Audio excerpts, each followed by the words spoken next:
Hi, Trevor here from SpineWise, and today I want to talk to you about this thing called vestibular migraine that some of you might have already come across.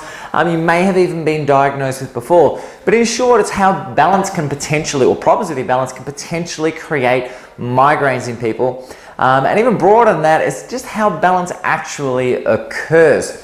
So let's start with our understanding of balance to begin with. So when we start talking about balance, we need to understand that balance isn't just about your ears. There's actually more to balance than just your ears. Most people start thinking about balance, even certain practitioners start thinking balance. We start thinking about problems with the ears, but balance is a lot more complicated than that. In fact, we generally see three-stage process that occurs with people who have balance problems. So the first stage is we tend to use our vision as our marker of balance. So we look for straight lines, we try and line ourselves up with that, and that gives us our reference visually about where we are at in space. The second thing really is all about your feet and the input from your feet. So when we start talking about trying to understand where we are in space, the brain really needs kind of two different points of reference to work that out. So it uses the ground as one of the key ones. Where is the floor when I'm standing right now? And then the final one, if you get rid of both vision and you get rid of the floor, the final one becomes where is gravity? And this is what we call our vestibular system.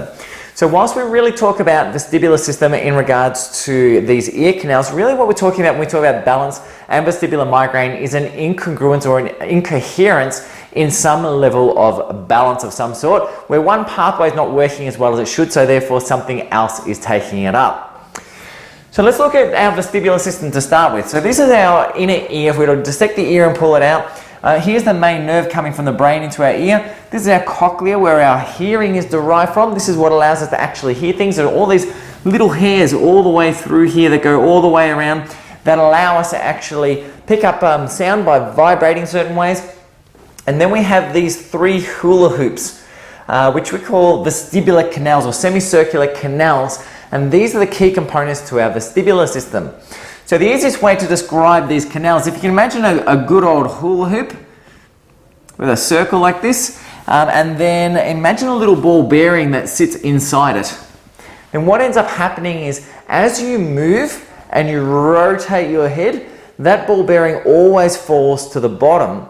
So our canals sit in a 45-degree angle this way, and horizontal. So if you tilt your head forward right, this ball bearing falls down. If you go backwards to the left, it rotates the other way. And this movement allows us to see what is happening where we are with gravity.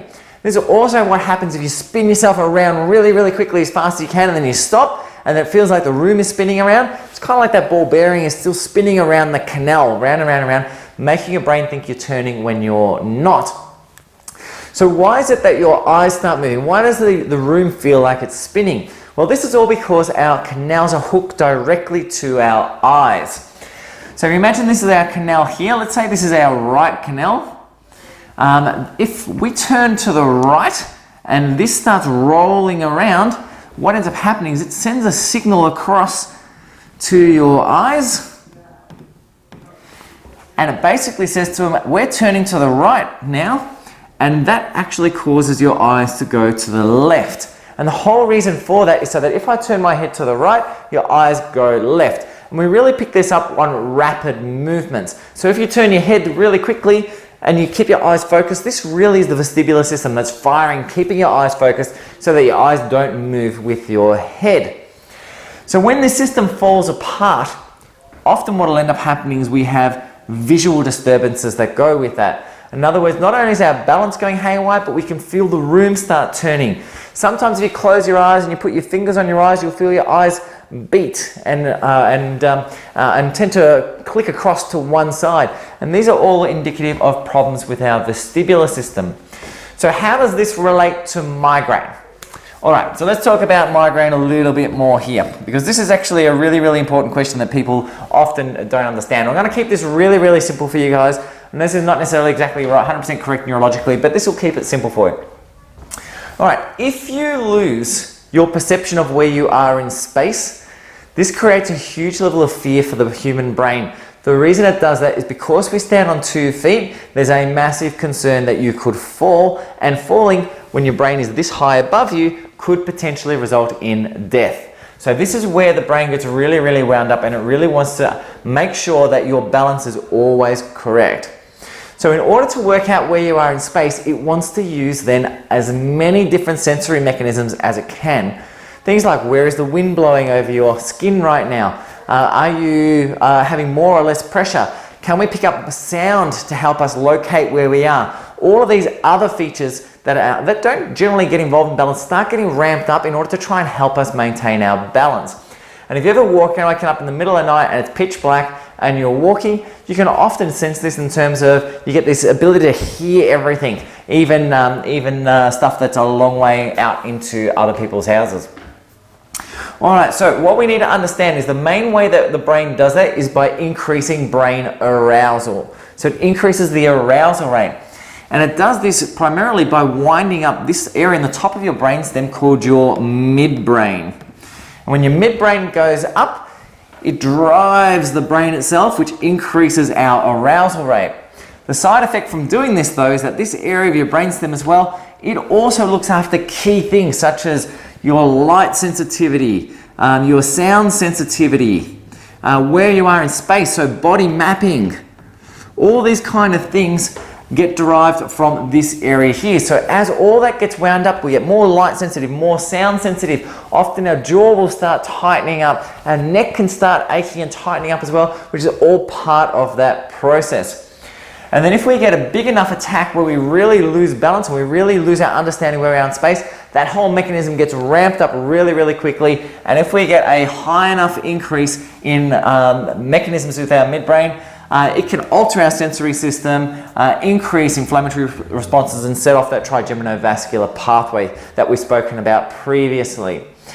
So we often see this in people really, really simply. For instance, I've even seen this in people who just walking up their driveway, if it's too steep an angle, can set off a migraine.